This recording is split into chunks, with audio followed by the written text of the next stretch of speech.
Tonight, a fresh appeal for information about the murder of a mother in an Ayrshire park 30 years ago. A £20,000 reward is on offer. There will be answers out there within the community that can ultimately draw this matter to a conclusion. Also making the headlines, tributes to the Scottish celebrity hairdresser Trevor Sorby, the creator of the wedge, who has died at the age of 75. Michael. And we meet the schoolboy taking a leading role in an animated film alongside the Oscar winner Cillian Murphy. I'm John Mackay. This is the STV News at 6.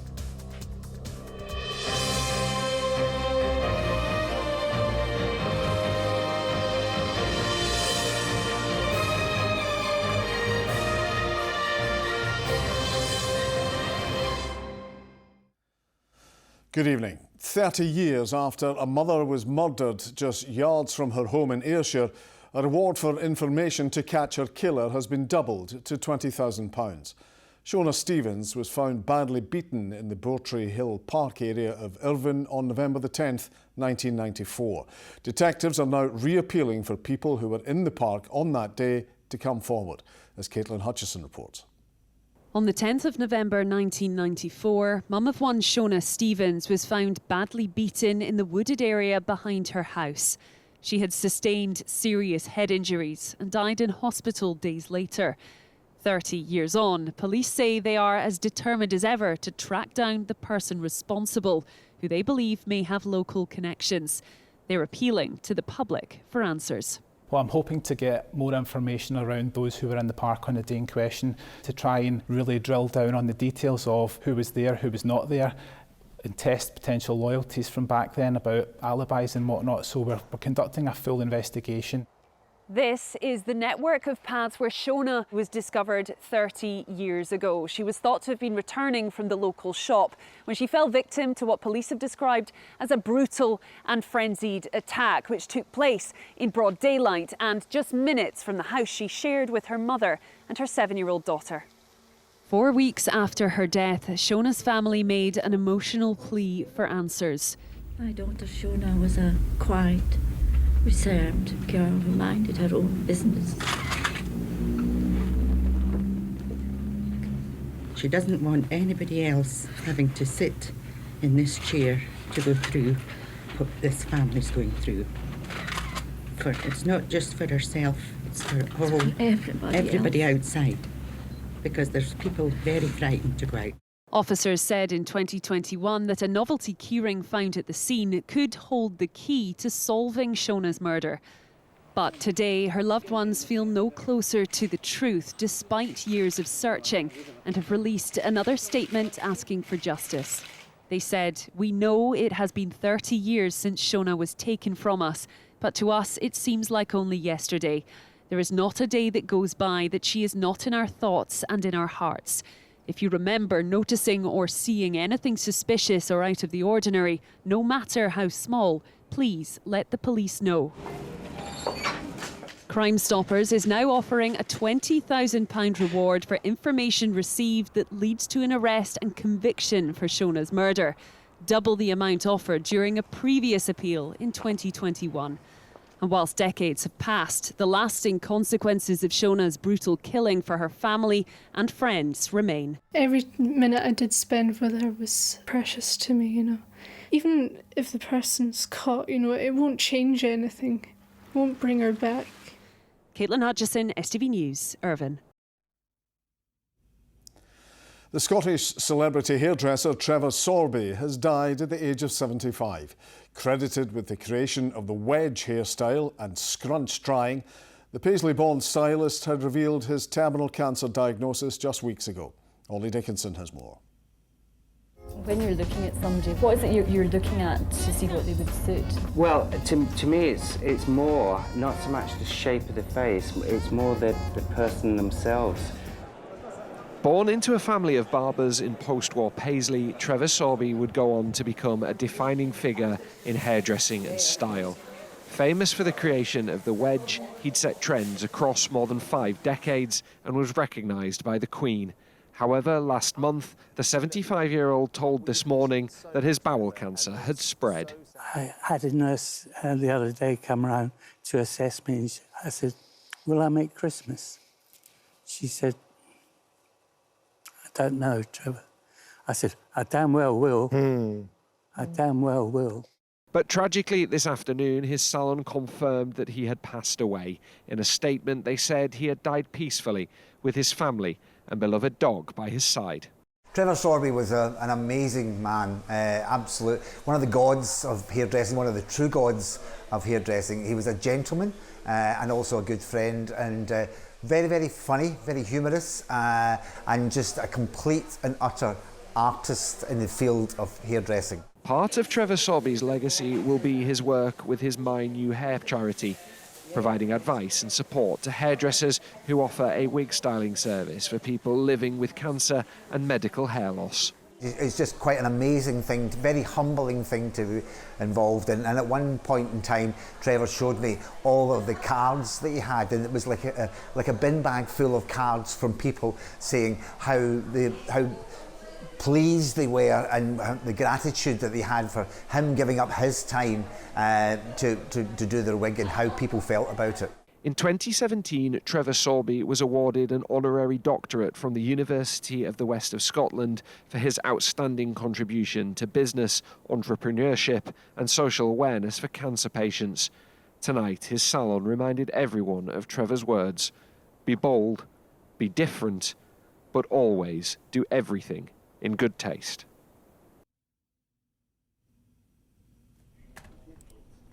COVID pandemic, but has never been overturned. Now, time could be called on the ban on drinking alcohol on ScotRail trains. The Scottish Government is actively considering the future of the measure, which is widely regarded as unenforceable. Well, our senior reporter Gordon Cree has been following the story. So, Gordon, why has this come about? Well, I'm sure many passengers would like to have a drink on the train, but they know they can't. They then have the frustration of getting the last train home, seeing people swigging from a six-pack and not very much being done about it.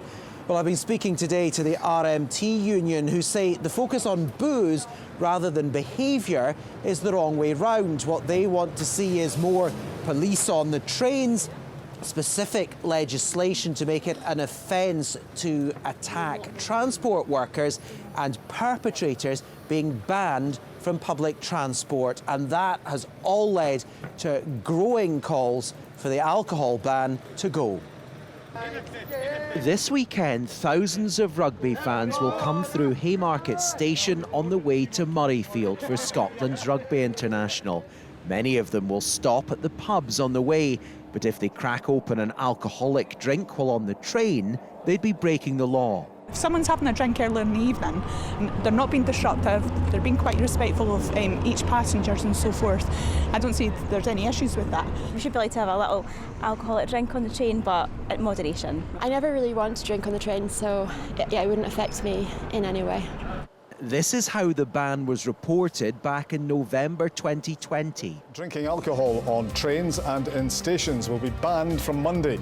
ScotRail say the temporary measures will ensure social distancing and greater use of face coverings. But that temporary measure is still with us, despite no one ever being prosecuted. Clearly the ban is not being enforced. ScotRail don't like it. Their staff refuse to do anything with it. They joke with passengers who are drinking. And they make no effort to stop them. British Transport Police do not agree with the ban either and say it can't be enforced. So surely we either have to remove the ban or do something to make it enforceable. All rail unions, ScotRail and British Transport Police are of the view that the ban perversely undermines focus on compliance on what is acceptable or not acceptable behaviour, and want the ban lifted. However, we also have the public messaging about alcohol to consider, and that is why I'm actively discussing this with my Cabinet colleagues. You can already buy alcohol in many railway stations. Now it seems it might not be too much longer before you can enjoy it on the train before you get home. The focus then would move to other ways of tackling antisocial behaviour and keeping passengers safe. Gordon Cree, STV News, Edinburgh. To other stories, and the Scottish Government has ditched a controversial ban on the installation of wood-burning stoves in new-build homes. In a U-turn by government ministers, wood burners, bioenergy and peat heating will now be allowed after rules restricting them were originally brought in earlier this year. The backtrack comes after concerns were raised that a ban would have a negative impact on people living in rural areas. Unison is recommending that local government members vote to end strike action. The latest round of industrial action closed schools in the constituency of the First Minister John Swinney. The 3.6% deal has already been accepted by GMB and Unite members, and there is no extra cash. A man has pleaded guilty to murdering a father in Greenock last year. 20-year-old Richard Mullen admitted driving a car at excessive speed onto the pavement and hitting Michael Beaton, who died in hospital. 26-year-old Alexander McQuillan pleaded not guilty to murder by striking Mr Beaton on the head with a machete or similar weapon and faces trial next November. And a second man has been arrested and charged in connection with the death of a woman in the Townhead area of Glasgow. Sandy Butler was found seriously injured in the St Mungo Avenue area last Tuesday. She later died. A 53-year-old man has already appeared at Glasgow Sheriff Court in connection with the incident. Now, when Glasgow's 43-year-old subway fleet was replaced with new trains this year, attention turned to what might happen to the old carriages. Most were sent to be broken down into parts or sent to scrap. But some have been saved, with around a dozen now being transferred to new homes across the city. Fraser Nicholl has been out and about above ground to find them. Keep it coming back. After spending decades underground, Carriage 124 has arrived at its final destination. This nursery in the East End now has a Glasgow subway train in its own backyard. I want to ride it. You want to ride on the train? Yes. I like orange. You like orange? You like the colour? Oh, they're so excited. We've been talking about it for the past week, but it's been a big surprise for them, so they didn't really find out until this morning what was getting delivered. The children will be mainly using this for role play and possibly snack times. Every day it will probably be used differently. It's one of around 20 that has managed to be kept after the fleet was taken out of service earlier this year. All this week, the trains have been lifted, loaded onto lorries from this depot in Govan, and then off they went to their new homes. Railway enthusiast Ben has been overseeing the project after campaigning to save them from the scrap heap. I'm absolutely delighted. This is the fruits of our labours. I've put about 1,000 hours into this to make sure that this happens and we take them to as many places as possible. So where have the other ones got to? As well as the Ivy in the Park nursery, one is also going to Beetroot Community Centre in Balornick. I think it'll be great for the centre. Depends on what they're going to do with it. But I suppose there are dozens of things that could be used for.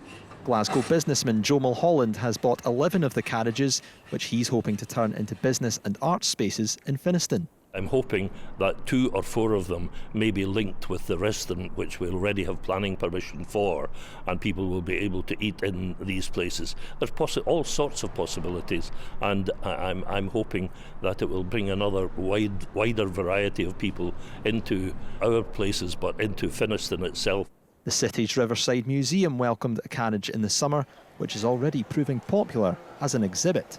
I think it's great to see it preserved as actually on the new one only of last week. It's like quite a lot smaller than a lot of the other subways around the world, and I just think it's really, really cute. See the later generation, they can just see how we used to travel.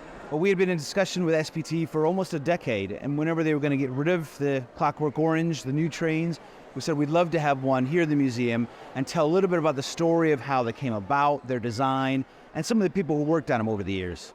And some Glasgow residents have even managed to get their hands on a piece of history. Here she is in all her glory. Flatmates Kai and Maya bought this retro subway seat off TikTok. But the first thing we need to get for it is legs, and then we're not like very good at DIY, but we're gonna give it a go anyway. I love going into work and telling people, you know, I have the subway seat in my house. Some of them can't believe it. I show them a photo and they're like, "Oh my God, you actually have the subway seat?" And I'm like, "Yeah." Yeah. It's like a proud moment, you know. That's it. These trains have served Glasgow for the last 43 years, and it's the people of this city that have ensured a part of them will always be remembered here. Fraser Nicholl, STV News.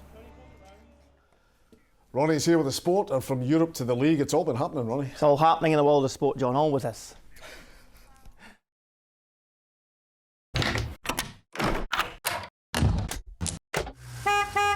STV Sport, sponsored by the C.R. Smith Black Friday event.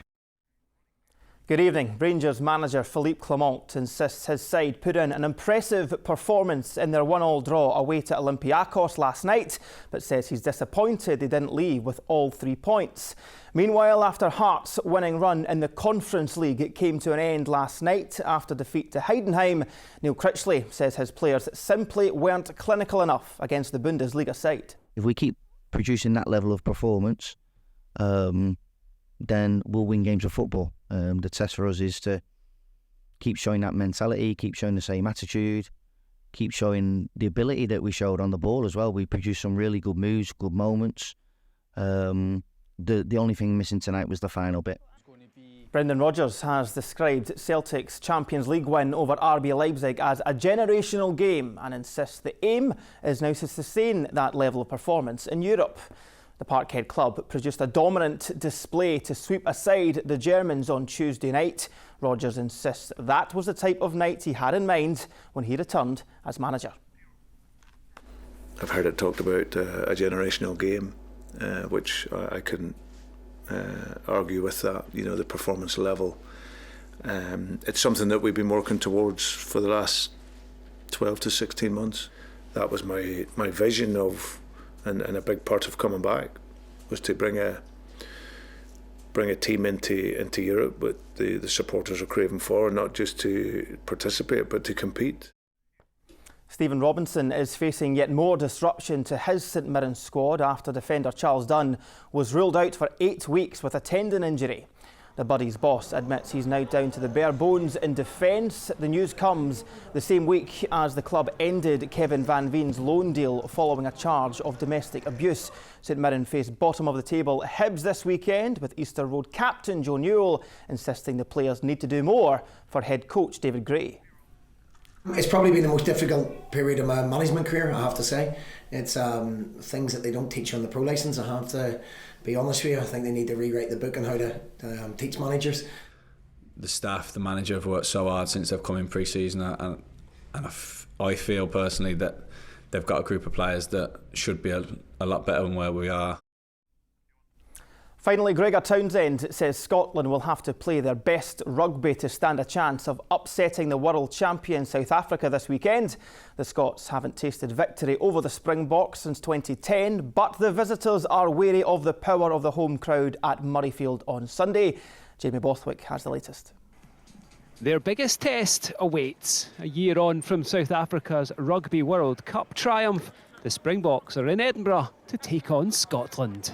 It has been an exciting week. I think to be able to go to a game where you know you're taking the world champions, it's going to be a sellout. You know that you're going to have to play your best rugby to be in the game.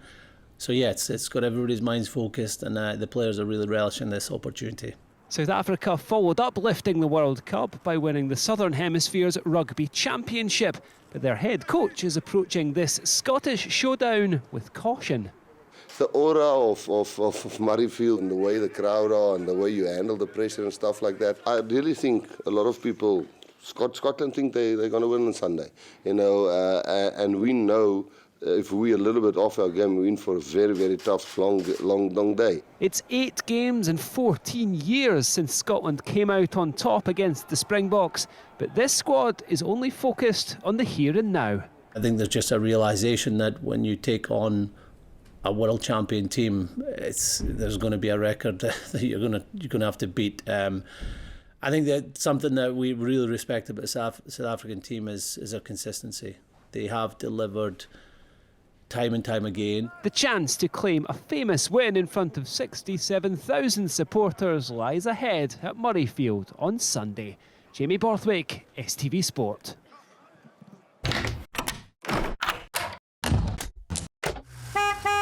STV Sport, sponsored by the C.R. Smith Black Friday event. That's all your sport tonight, John. Thank you for that, Ronnie. Thank you. Right, here it comes, the weekend winner with Philip. A spell of wows will gradually settle into a scattering of traditional tapas. TUI sponsors STV Weather.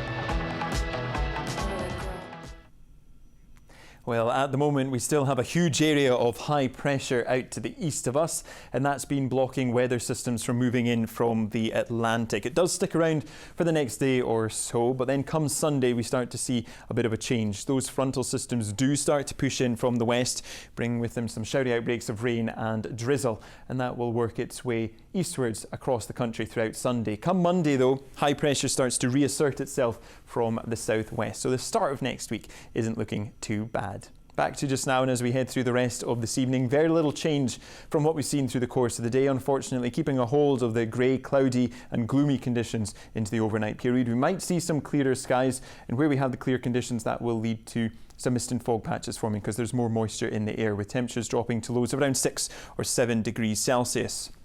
Looking ahead to tomorrow, a cloudy start to the day, but unlike today, there is more of a chance of some brighter breaks in the cloud throughout the course of the afternoon through the central belt, with temperatures in the best of the brightness reaching highs of around 11 degrees Celsius. So those temperatures have been coming down a degree or two over the past couple of days.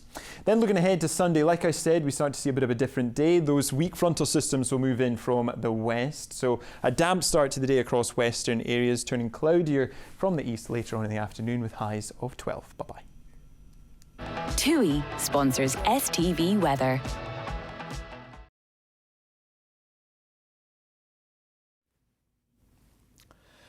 A teenager from Fife is quickly becoming one to watch after featuring in an animated film alongside the Oscar winner and Oppenheimer star Cillian Murphy. 15-year-old Aaron McGregor voiced the lead role in the critically acclaimed Kensuke's Kingdom, released earlier this year. He's been inspiring other youngsters at a special screening of the movie for the launch of the Info Film Festival. Amy Flett was there. Kensuke. Michael. It's a castaway adventure of survival and friendship. Based on the children's novel by Michael Morpurgo, Kensuke's Kingdom follows the story of a young boy who washes up on a remote island. Voicing the lead character is 15-year-old Aaron McGregor, a rising star from Fife who features alongside Oppenheimer's Oscar-winning Cillian Murphy. That was one of the things that drew me to the film. Obviously I knew of the story as well, but when they told me the cast before I joined, I was like, this is definitely something I want to be a part of, and I was lucky enough to do that. Unfortunately, I haven't met Cillian yet because we filmed it during COVID, but it's been such an honour to be part of the film with them. During a special screening at Edinburgh Zoo today for the launch of the Into Film Festival, aspiring youngsters got the chance to brush shoulders with Aaron and learn all about how he got involved in the film industry. I think it's very special for all of us to meet him. It's a bit surprising because I'd never really thought somebody that young could actually be in a movie. Seeing other people doing it and succeeding when people thought that they wouldn't succeed. He's a great example of someone with talent and energy, but also perseverance. And I think that's something that the young people can really learn from and be inspired that actually, yeah, you can be from a school in Scotland, and if you work hard and you've got talent, you can achieve great things. After winning the prestigious musical theatre competition West End Calling earlier this year, Aaron is now auditioning for other roles, all while focusing on his exams at school. And as Scotland already has a great reputation for producing stars, you never know, Aaron might just be the next big one. Amy Flett, STV News, Edinburgh. And finally, staying with Edinburgh Zoo, you may remember Haggis the baby hippo we featured earlier this week. Well, today we got a look inside the hippo shed where she was getting a weigh-in. Keepers say the feisty character is doing well and is expected to put on 500 grams a day. And that's all from us. Don't forget the STV Appeal programme at 7 o'clock. Lots to enjoy on that from all of us here. Thanks for watching. Have a good night.